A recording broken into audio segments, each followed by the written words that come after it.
My self-proclaimed commitment-phobic best friend introduced me to a decent boyfriend. We rushed into marriage. Had a baby.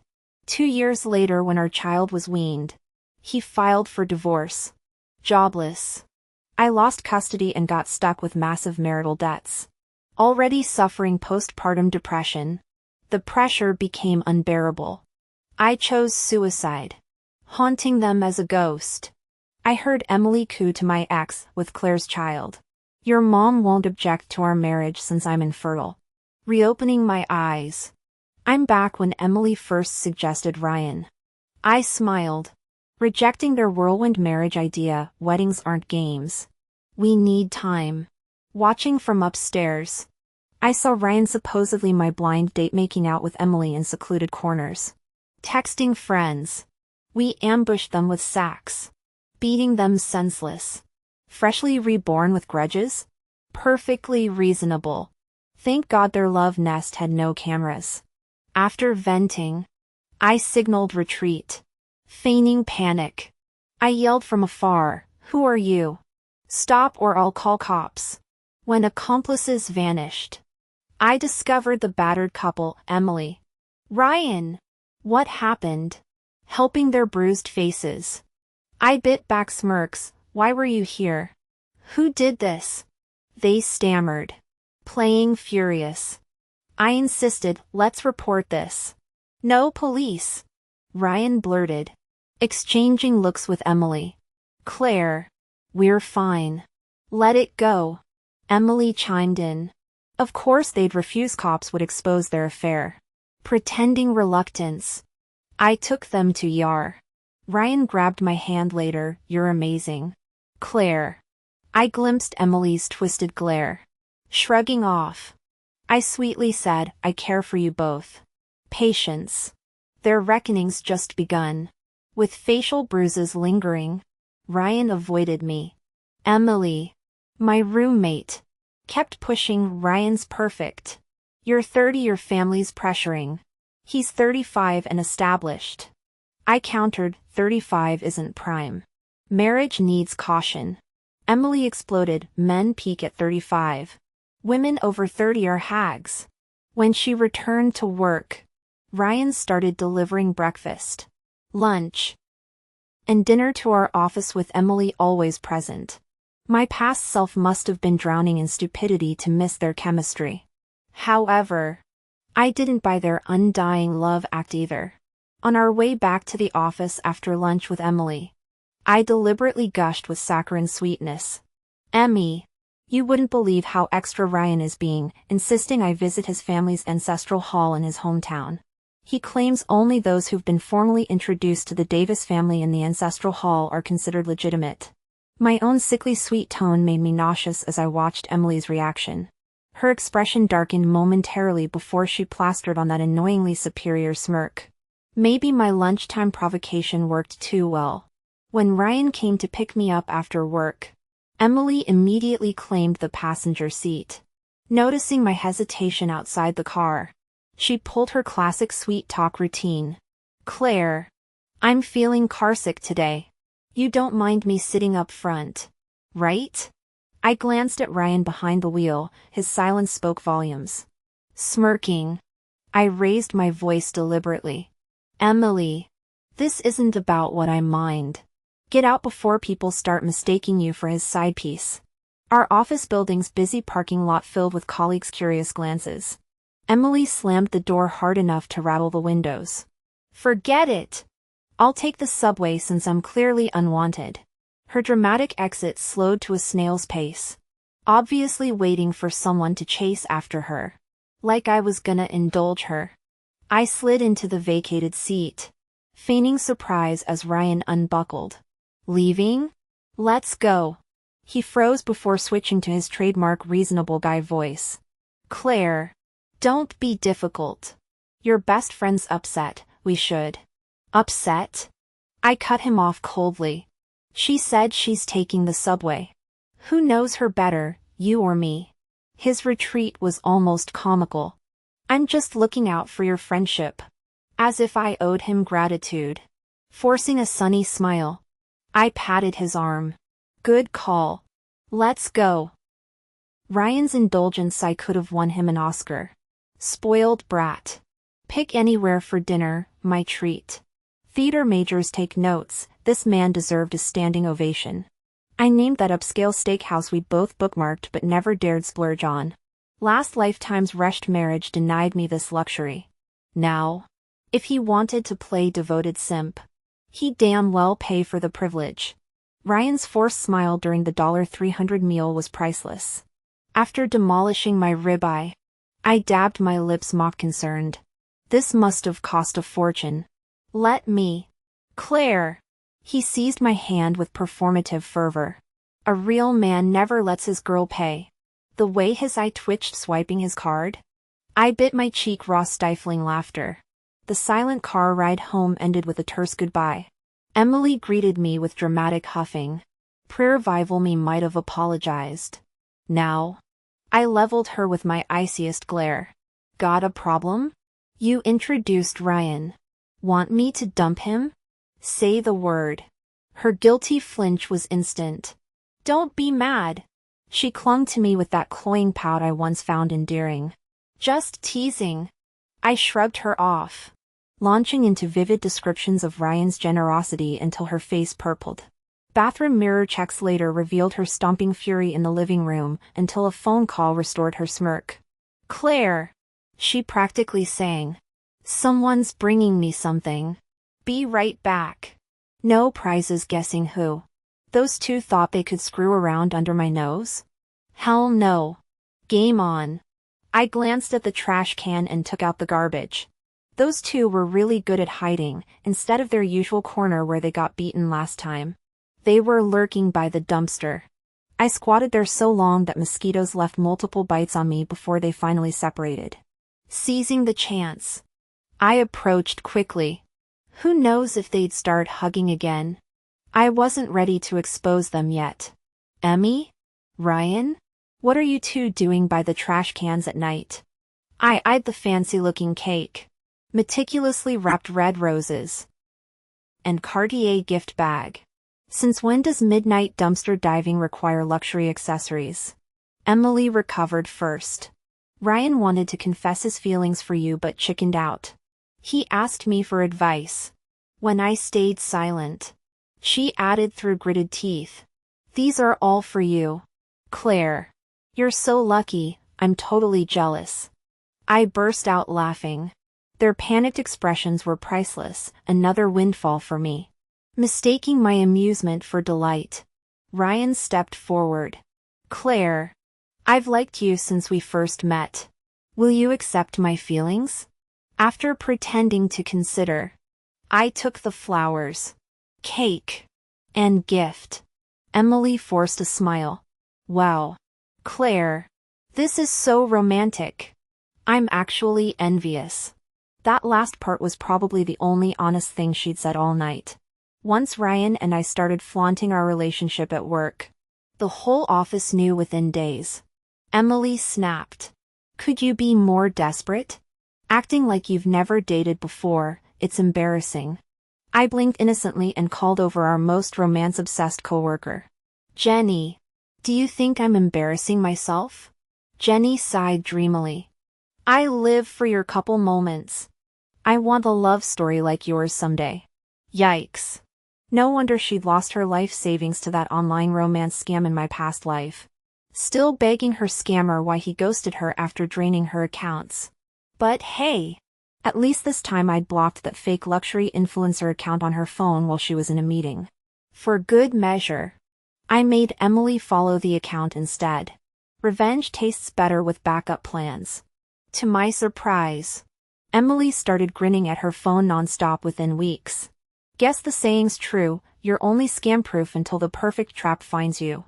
During a date, I casually mentioned to Ryan, Emily's been glowing lately. Maybe she met someone special? Wonder if she'll ditch her never getting married act. Ryan's smile vanished. He made excuses and left abruptly. Staring after him, I realized these two actually had real feelings for each other. The real chaos began when my mother showed up at my apartment unannounced. Claire Wilson. You've been dating this long without telling family? She launched into her standard 30-minute lecture about irresponsible daughters and biological clocks, seamlessly transitioning into marriage demands. With Emily watching gleefully, I had to play along. We'll consider engagement after getting to know each other better. Emily chimed in. Auntie's right. At 30, your eggs are practically expired.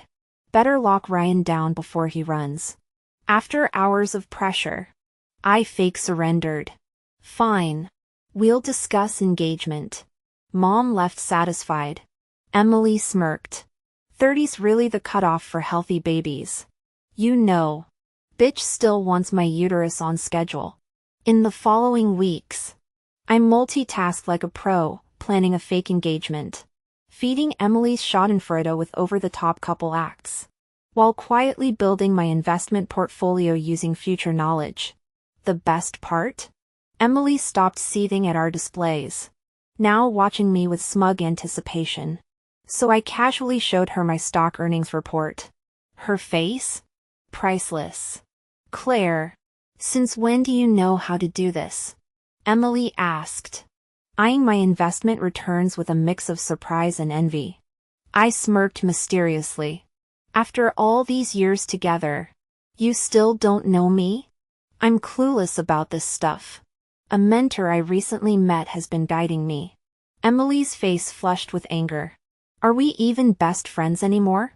You kept this golden opportunity to yourself. I quickly soothed her. Don't be mad. Investments have risks. How about I treat you to dinner? Her expression softened. You're buying? I'm going to bankrupt you today. True to her word, she tried dragging me to that upscale restaurant where I'd last dined with Ryan. Internally scoffing at her audacity, I feigned embarrassment. Sorry, Em. All my cash is tied up in investments. Maybe you could loan me. Predictably refusing, she grudgingly settled for Hadaleo. Throughout dinner, Emily bombarded me with stock market questions. Playing along, I realized her online boyfriend must have planted these financial curiosities. Perfect timing for my little game. I've been strategically showcasing Ryan's devotion to Emily, while whispering to Ryan about imaginary office suitors pursuing her. Their rushed post-date meetups never failed to amuse me. Such touching loyalty. At our engagement party, I filled the venue with colleagues and both families. My mother fretted. Isn't this too extravagant? It's practically a wedding. I waved her off. This is my big moment. Don't you want to see me married? Mid-reception, my bribed server alerted me that Emily and Ryan had disappeared into a supply closet. Gathering our parents and colleagues under the pretense of searching for Ryan, I dramatically approached the informant. Have you seen my fiancé? He looks like this. The server dutifully pointed toward the closet. Noticing the Davis family's sudden tension, Mrs. Davis tried intercepting me. Claire dear, why don't you? I cut her off with saccharine determination. We're family now. Let's search together. The closet door swung open to reveal Emily and Ryan entangled like starved animals. Emily's shriek shattered the stunned silence. Mrs. Davis lunged first, slapping Emily while screeching, home-wrecking slut. Mr. Davis attempted damage control with my mother. We failed to raise him right. Don't family us. Mom exploded, her own divorce trauma resurfacing. As she launched at Ryan, I discreetly signaled colleagues to record the chaos. After letting the brawl simmer, I tearfully interposed myself between the combatants. Stop. They've suffered enough. I can't hate them, but we're through. Fleeing to the restroom, I scrubbed off the fake tears and residual wasabi from my dramatic eye rubbing. Returning red-eyed to the banquet hall, I received pitying looks from all. Ryan approached sheepishly. You deserve better. Internally scoffing at the understatement, I sniffled and dragged my mother away. Let the social media feeds burn with their scandal while I walked off stage the perfect victim in this meticulously orchestrated drama. Hurry up and get out of here. I was afraid the Davis family would make us pay for the banquet. Mom worried I might do something drastic and insisted on staying in my tiny apartment, where we spent the entire afternoon cursing my cheating ex-boyfriend. She was still ranting when Emily came home that evening. Mom snorted as Emily walked in. I tugged her sleeve, putting on my best diplomatic face. Emily, we're friends. I don't blame you, but I can't forgive you either. Please move out. I'll refund the remaining rent. Mom glared at me like I'd grown a second head. Emily stood frozen, guilt written all over her face. After an awkward pause, she stammered, Claire, Ryan and I messed up. But his family's struggling too. You brought so many people today, the banquet cost a fortune. Ryan paid everything. Could you, maybe return part of it? Before I could respond, Mom stormed into the kitchen. My jaw dropped as she emerged brandishing a chef's knife. I lunged to stop her. Mom! What the hell? Put that down. She wrestled against me, wild-eyed. You spineless idiot. Let go. I'll carve up this homewrecker myself. She's my useless daughter. But nobody humiliates her on my watch. I've lived long enough, taking out this trash would be a fair trade. Her strength surprised me. Panicking, I yelled at the paralyzed Emily. Are you brain dead? Run before she stabs you. Truthfully, I didn't want Mom ruining her life over trash like Emily. After a beat, Emily bolted, slamming the door hard enough to rattle the walls. The moment she left, Mom calmly set down the knife and fixed me with a withering look. My greatest failure, raising a doormat. Were you really going to pay that leech? Her whiplash-inducing act stunned me. As she berated me, I remembered my impulsive suicide in the previous life, how Mom must have suffered afterward. Tears spilled over. Mom, I'll never marry. I'll stay with you forever. She recoiled in mock horror.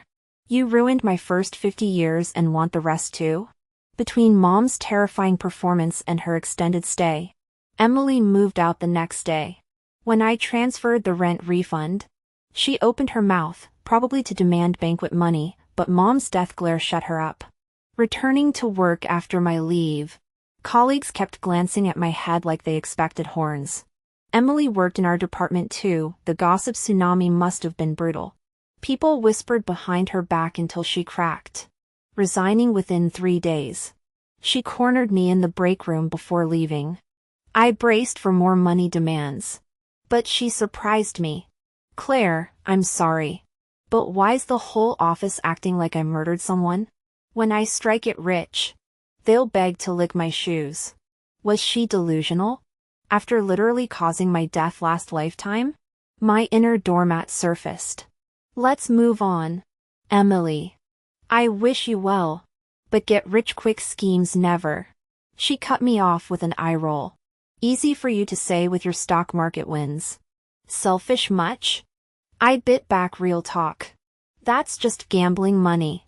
Seriously. Don't. Whatever. You're just scared I'll out-earn you. She shoved past me. After she left, I stood motionless until Peppy intern Jenny found me. Claire, don't be sad. I grinned. Sad? She probably dumped her savings into some investment scam. After today's drama, bet she'll throw in more cash out of spite. Her loss is my entertainment. Emily's departure actually benefited me. Our manager was about to jump ship last time. I'd quit due to pregnancy while she snatched the promotion. Now, with her gone, the position was mine for the taking. A week later, a haggard Emily ambushed me after work. Claire, need to ask you something. She dragged me aside despite staring coworkers. Your investment accounts ever have trouble withdrawing cash? I almost laughed. What? No. Emily, did you get scammed? No. Impossible. How could I have been scammed? He helped me make so much money. Emily shouted hysterically, though I couldn't tell if she truly believed her online boyfriend or refused to face reality. maintaining my facade of friendship. I suggested, "Emily, maybe we should go to the police station together to ask."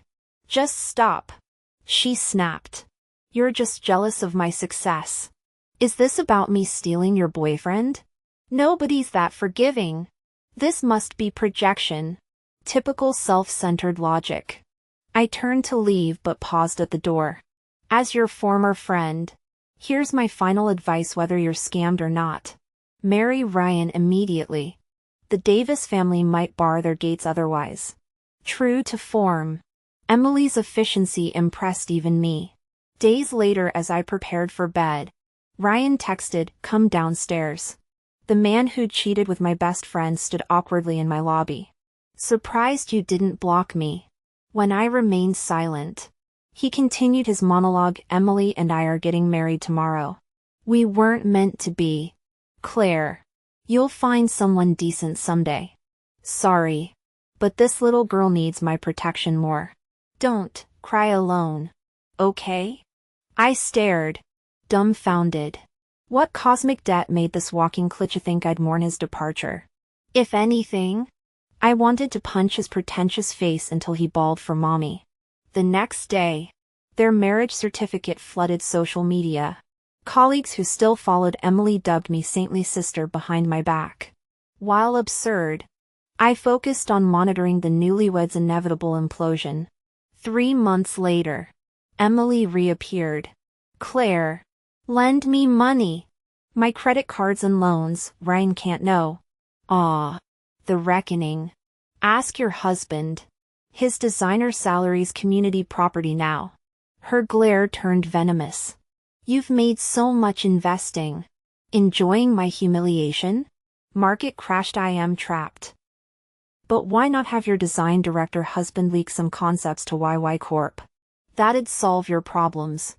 I finally voiced the question burning for years after betraying me.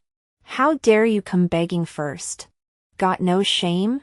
Emily stormed out screaming, "I misjudged you." "Claire." The bait was set. A month of silence passed until Ryan's drunken call, "Meet me." The moody jazz bar suited his melodrama.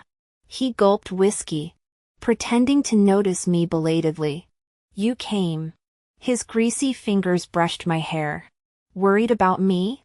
I fought nausea as he struck a brooding pose. "Got fired today. Corporate claimed I leaked designs." "Your own designs? Why sabotage promotions?" He slammed his glass. "Exactly. This was my big break. Must be office politics. You entry-level drones wouldn't understand high-stakes corporate warfare." The trap sprung. I can't help wondering what I ever saw in that idiot to impulsively marry him. Greasy, paternalistic, and utterly insufferable. Still, for the sake of my plans, I'll throw him a bone. "Could your backup files have been misplaced or leaked by family members?" He freezes before insisting, "Impossible. They're password protected on my laptop." Gulping down whiskey like water, he turns red. I shrug. Planting the seeds of doubt is enough. As I prepare to leave, the drunkard slurs, "Claire, take me to the hotel across the street. I booked a room, here's the key." My blood boils. Adults know exactly what this means. These two never respected me as a person. Spotting a man eyeing Ryan since my arrival, I wave him over. "My friend's wasted. Could you take him to the hotel? I'll pay." The stranger declines payment but agrees. I shove Ryan and the keycard at him, leaving without looking back. Truthfully, I stopped caring about these two long ago. Ryan's drowning in debt. Emily's an unemployed middle-aged mess. Both still think me a fool, never suspecting my hand in their downfall. My promotion to department head doubled my salary. With my unique financial foresight, I'm on track for financial freedom by 35. If only Mom would stop nagging about marriage. Months later, Ryan's frantic call shocks me. "Claire, Mom's paralyzed." Emily pushed her downstairs. "We're hunting Emily down. Watch Mom at the hospital." "Sure." I agree. Not from compassion but morbid curiosity. Mom insists on joining. "You're too soft-hearted." I'll smack that lovesick nonsense out of you if needed. Classic mom. At the hospital. Only a neighbor tends to Mrs. Davis. Now bedridden with facial paralysis. The chatty neighbor reveals everything Ryan discovered Emily sold his designs, ruining his career. Their explosive fights became neighborhood entertainment. Then collection calls exposed Emily's massive secret debts, credit cards, predatory loans. Their lawsuit to split debts failed spectacularly. Things escalated until Emily shoved Mrs. Davis downstairs during a brawl. The neighbor whispers conspiratorially, "We heard Emily say Ryan gave her an incurable condition." Walking home. I tease mom, "Still pushing me into marriage?" Their true love destroyed everything. She huffs, "You'll date who I approve." Did you install the anti-fraud app? Don't end up like them. Mom. It's installed. Let's get ribs braised or steamed. Ugh. Is food all you think about? Yep. Some things never change, and honestly, I wouldn't have it any other way. Right. My mom reminds everyone, always stay vigilant. Guard against scams. And don't forget to download the National Anti-Fraud Center app.